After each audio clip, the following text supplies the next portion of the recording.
అరవింద్ మీడియాతో మాట్లాడుతున్నారు, లైవ్ చూద్దాం. రేపు కేబినెట్ లో కల్మా ఇంట్రడ్యూస్ చేస్తున్నారు. కల్మా చదివి కేబినెట్ మొదలు పెడతారంట రేపు. అందరు టోపీలు పెట్టుకుంటారు.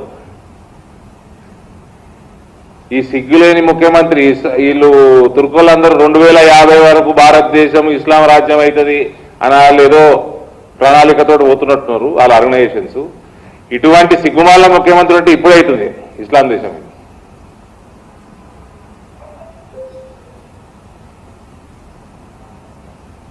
రేపు కేబినెట్లో కల్మా చదువుతారంటండి.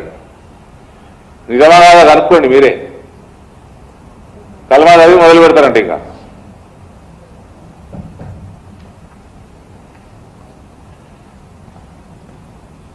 ఇక ఈ మధ్య మున్సిపల్ ఎలక్షన్లు జరిగినాయి. మా ఇందూరులో పరిస్థితి ఏందో తెలుసు మీకు.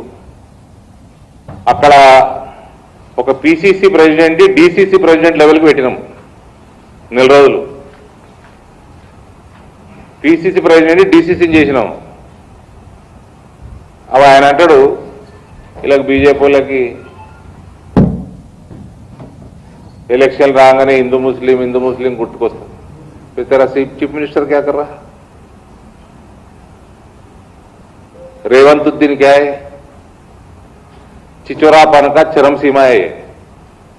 इससे बड़ा चिचोरा चीफ मिनिस्टर आज तक हिंदुस्तान कभी नहीं देखा. चिचोरा मुख्यमंत्री नोडु.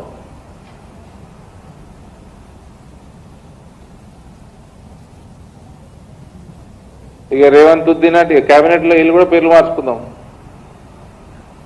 ఫ్రెండ్స్ శ్రీధర్ బాబు, శ్రీధర్ అని ఏమనుకోద్దు మళ్ళా. శ్రీధర్ బాబు శ్రీధర్ బాబా ఇక్కడ. బట్టి విక్రమార్క డిప్యూటీ సీఎం. ఈయనకి తోక సూట్ కాదు, సెట్ కాదు. బట్టి విక్రమార్కవి బట్టి అక్రమార్క చేసుకో. విక్రమ్ తీసి అక్రమాన్ని పెట్టుకో. అందరు మార్చుకోరు ఇక పేర్లు. మీ ముఖ్యమంత్రి మార్చుకుంటున్నాడు. బట్టి అక్రమ్ మంచిగా ఉంది ఈజీగా.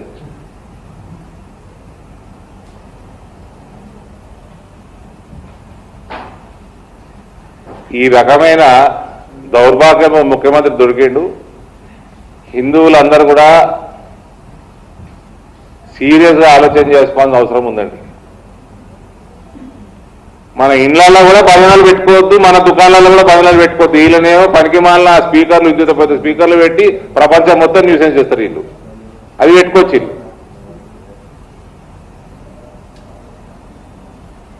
దీనికి ఏమాచరిస్తాడు సిగ్గులేని ముఖ్యమంత్రి.